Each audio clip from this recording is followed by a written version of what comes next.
Hello friends, welcome in Simran gardening vlogs. आजकल जो season चल रहा है सितंबर, मिड सितंबर ऑलमोस्ट है और आज की डेट है 12 सितंबर।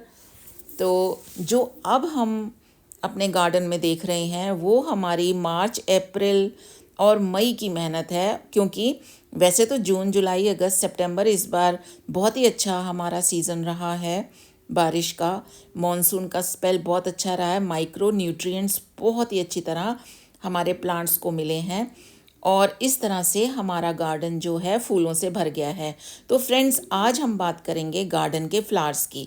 तो सबसे पहले गर्मियों का जो राजा है वो है पोर्टुलाका, जिसको मैं गर्मियों का राजा बोलती हूँ, गर्मियों के फूलों का राजा। पोर्टुलाका बहुत ही बेस्ट और हार्डी प्लांट है, एक सकुलेंट प्लांट है, लेकिन कटिंग से बहुत जल्दी लगता है और बिगिनर्स के लिए तो ये बेस्ट रहता है।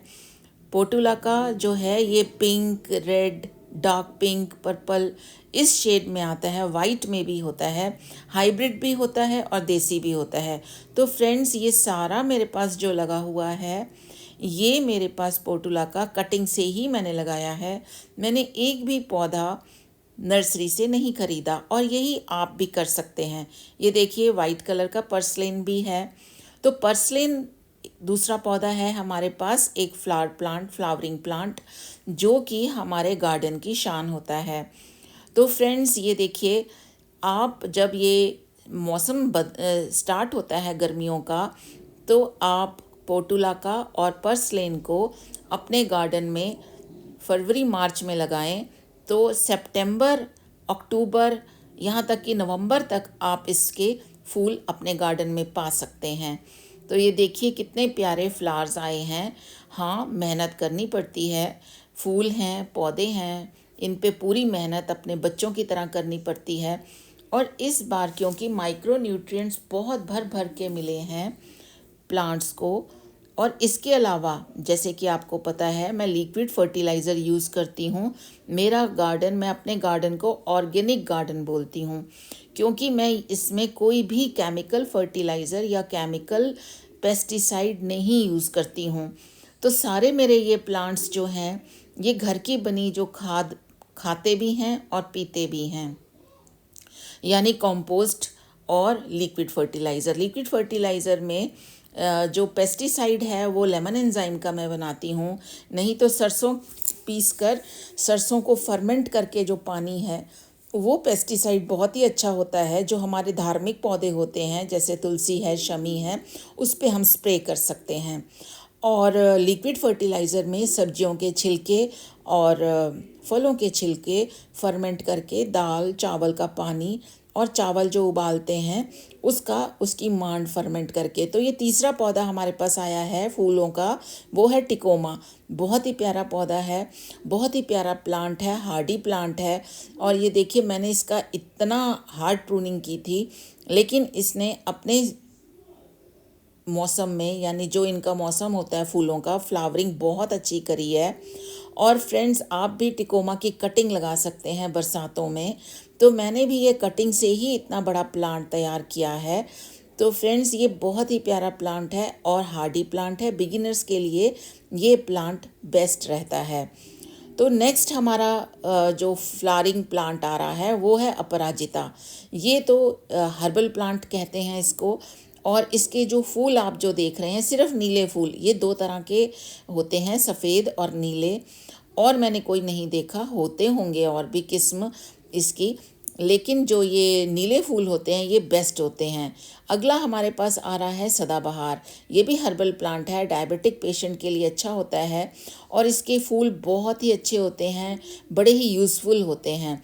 तो ये पिंक पर्पल में आता है और वाइट कलर में आता है। तो ये मुझे मेरी फ्रेंड ने दिया है, लवली प्लांट्स 31, जिन्होंने मुझे ये 2 प्लांट्स दिए हैं। एक मैंने प्लांटर में लगा दिया है, दूसरा मैंने अभी लगाना है।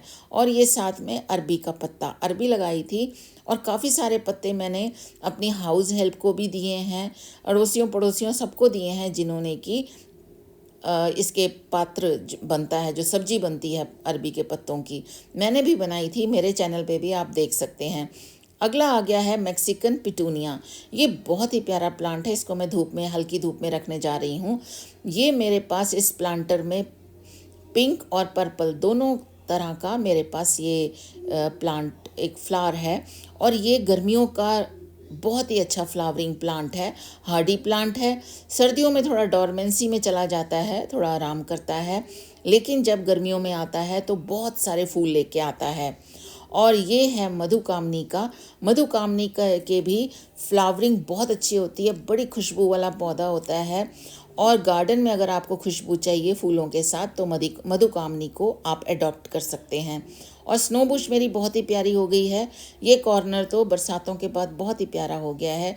ऊपर इसकी जो पत्तियां हैं, अभी मैंने इसकी प्रूनिंग नहीं की है, काफ़ी प्रूनिंग मैं 3-4 बार कर चुकी हूँ, लेकिन जैसे ही प्रूनिंग करती हूँ इसकी बहुत सारी ग्रोथ होती है।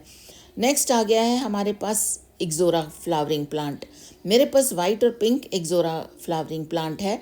ये गुच्छों में फूल आते हैं और बहुत ही प्यारे लगते हैं। हमारे नॉर्थ रीजन में इंडिया में हाइड्रेंजिया नहीं लग सकता मेरे पास, गर्मी बहुत होती है। कई जगह लगा हुआ देखा भी है मैंने दिल्ली के एरिया में, लेकिन मेरे पास नहीं लगा। मैंने कोशिश की तो मैंने एक्जोरा लगा दिया। एक्जोरा बेस्ट प्लांट है, फ्लावरिंग प्लांट, और ये भर भर के फ्लावर्स देता है अपने मौसम में। अपने ये वाला मौसम इसका फ्लावरिंग का बहुत ही प्यारा मौसम होता है। और ये देखिए वाइट कलर के भी गुच्छे आ रहे हैं इसमें, और इसके फूल जब आते हैं ना तो इसके बंच बन जाता है। और ये भी हार्डी प्लांट है, बिगिनर्स के लिए बहुत ही अच्छा प्लांट है, और कटिंग से भी लग सकता है, लेकिन मैंने कटिंग से नहीं लगाया था। मैंने इसको 2 साल पहले अपने जो गली में आते हैं उन्हीं से ही एक्जोरा प्लांट लिया था। नेक्स्ट हमारे पास आता है हाइब्रिड हिबिस्कस है मेरे पास। देसी हिबिस्कस भी है, हाइब्रिड हिबिस्कस भी है, और इसमें मिली बग्स की प्रॉब्लम सबसे ज़्यादा आती है। तो फ्रेंड्स, जब मिली बग्स की प्रॉब्लम आती है तो ये स्पेंट फ्लावर मैंने हटा दिया है। तो मिली बग्स की जब यहाँ प्रॉब्लम आती है तो हमें मिली बग्स को हटाने के लिए लेमन एंजाइम ही मैं यूज़ करती हूँ। आप मेरे चैनल पे जाके देख सकते हैं कि लेमन एंजाइम कैसे मैं बनाती हूँ। उसके लिए मैं आपको अपने डिस्क्रिप्शन में लेमन एंजाइम का लिंक डाल दूँगी। बहुत ही आसान है लेमन एंजाइम बनाना। जैसे कि मैं बता रही हूँ, यूज़ किए हुए नींबू के छिलके तो सबके घरों में होते हैं। उसको आप प्लास्टिक की बॉटल, जो वेस्ट बॉटल्स होती हैं, उसमें डालिए पानी भर के, ऊपर से थोड़ा सा छोड़ दीजिए पानी, क्योंकि गैस बनती है इसमें। नेक्स्ट हमारे पास फ्लावरिंग प्लांट आ गया है कनेर का। येलो फ्लावर्स इसके बहुत ही प्यारे लगते हैं। रोड साइड पे आपने देखा होगा। तो जब मैं जॉब करती थी, मेरे को जॉब करते टाइम ये वाला प्लांट मिला था। तो ये रोड साइड पे आपने देखे होंगे प्लांट्स। ये बहुत ही हार्डी प्लांट होते हैं, और बहुत ही प्यारे येलो कलर के, बेल शेप्ड कलर के जो इसमें फ्लावर्स आते हैं, तो ये मन मोह लेते हैं। तो ये मैंने बिल्कुल अपने घर के बिल्कुल आगे रखा हुआ है, एंट्रेंस पे रखा हुआ है। ये है गंधराज। गंधराज एक बार मुझे बहुत ही अच्छी तरह से ये मेरे को फ्लावरिंग दे चुके हैं, और अब ये नेक्स्ट फ्लावरिंग के लिए तैयार हो रहे हैं, ग्रोथ हो रही है इसकी। जैसे इसकी ग्रोथ होगी मैं आपसे शेयर करूँगी इसके फ्लावरिंग के स्टेटस। नेक्स्ट आ रहा है हमारे पास अडेनियम रोज़। डेजर्ट रोज़ है ये। रोज़ फ्लावर को पूरा टक्कर देता है, और इसको पानी कम चाहिए होता है, पानी ना के बराबर चाहिए होता है, और मॉइस्ट मिट्टी नहीं चाहिए होती इसको, वेल ड्रेन्ड मिट्टी होनी चाहिए। नेक्स्ट हमारे पास आ रहा है बोगनविलिया। बोगनविलिया ये बहुत ही प्यारा प्लांट है, हार्डी प्लांट है, और भर भर के फूल आते हैं इसमें। ये 12 महीने आपको फूल देता है। बीच में 15-20 दिन या 1 महीना ये रेस्ट लेगा। उसके बाद अगर आप इसकी प्रूनिंग अच्छी तरह कर देंगे, इतने सारे आपको फ्लावर्स देगा, इतनी सारी। ये जो एक तरह से ऑर्नामेंटल प्लांट, मैंने तो इसको बॉन्साई भी लगाया हुआ है, मैंने इसको दीवार के साथ भी लगाया हुआ है, एज अ बेल की तरह लगाया हुआ है। तो मैंने 3 तरह की बेल लगाई हुई है ऑब्वियसली। एक तो बोगनविला की, अपराजिता की, और मधुमालती की। तो ये तीनों बेल मेरे पास बहुत ही प्यारे लुक देते हैं जब फ्लावर्स आ जाते हैं। पॉलिनेटर्स को बहुत अट्रैक्ट करते हैं। पॉलिनेटर्स को, बीज को, तितलियों को ये फ्लावर्स बहुत ही पसंद हैं। ये आते हैं पॉलिनेटर्स और यहाँ से विज़िट करके जाते हैं। तो ये बोगनविलिया जो है ये हार्डी प्लांट है, बहुत ज़्यादा मेंटेनेंस नहीं मांगता है, लो मेंटेनेंस प्लांट है। तो जब भी आप इसको अपने घर पे जगह देंगे तो आप ये देखेंगे कि इसके साथ बहुत ज़्यादा मेहनत नहीं करनी पड़ती, बहुत ज़्यादा फर्टिलाइज़र भी नहीं मांगता है, बहुत ज़्यादा पानी भी नहीं मांगता है। एक बार जब आप इसको वर्मी कंपोस्ट और गार्डन सॉइल और नीम खली का एक मिक्सचर जब तैयार करके मिट्टी का उसमें डाल देंगे, लगा देंगे प्लांट को, तो काफ़ी टाइम तक ये अपने आप ही फ्लावरिंग देता रहेगा, फ्लावरिंग करता रहेगा। तो इतना प्यारा प्लांट है ये। तो अगर आप जॉब करते हैं, अगर आपके पास ज़्यादा टाइम नहीं है, तो आप बोगनविलिया का ये फ्लावरिंग प्लांट ज़रूर लगाएं, क्योंकि अगर आपको फ्लावर्स चाहिए जहाँ पर मेहनत नहीं करनी होती है, तो बोगनविलिया आपका बहुत साथ देगा। ये डिफरेंट कलर्स में आता है और वाइट भी है, पिंक भी है, पर्पल भी है, येलो भी है, मस्टर्ड कलर है। ये मेरे पास डबल शेड है, एक ही प्लांट में मेरे पास pink and white double shade है। तो हर तरह का आपको ये सुकून देगा, हरियाली भी देगा, लेकिन साथ में फ्लावर्स भी भर भर के देगा, जिससे आपका मन खुश हो जाएगा अपने गार्डन को देखकर। अगर आप इसको अपने गार्डन में लाएंगे तो आप कभी भी इसको बाहर नहीं कर सकते। नेक्स्ट प्लांट हमारे पास आ रहा है एलमेंडा का प्लांट। बहुत ही प्यारा प्लांट है, बेल शेप्ड इसमें फ्लावर्स आते हैं और ये मैक्सिकन प्लांट है, लेकिन हमारे यहाँ बहुत दूर से चल के आया है और बहुत ही फ्लावरिंग देता है। ये भी ऐसे ही है, बहुत ज़्यादा मेंटेनेंस नहीं मांगता, फर्टिलाइज़र नहीं मांगता, लो मेंटेनेंस प्लांट है। और नेक्स्ट है हमारे पास हिबिस्कस। ये हिबिस्कस प्लांट जो है, लेमन एंजाइम के सहारे ही मैं इसको चलाती हूँ, चाहे मेरे पास देसी गुलड़ है या मेरे पास हाइब्रिड गुलड़ है।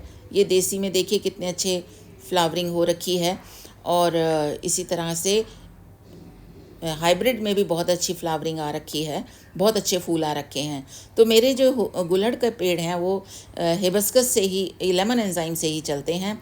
तो ये पूजा का पौधा भी है, हम जब ये धार्मिक पौधा है, भगवान को चढ़ाते हैं ये फूल, तो इसीलिए इस पर मैं पेस्टिसाइड केमिकल कोई भी नहीं यूज़ करती हूँ।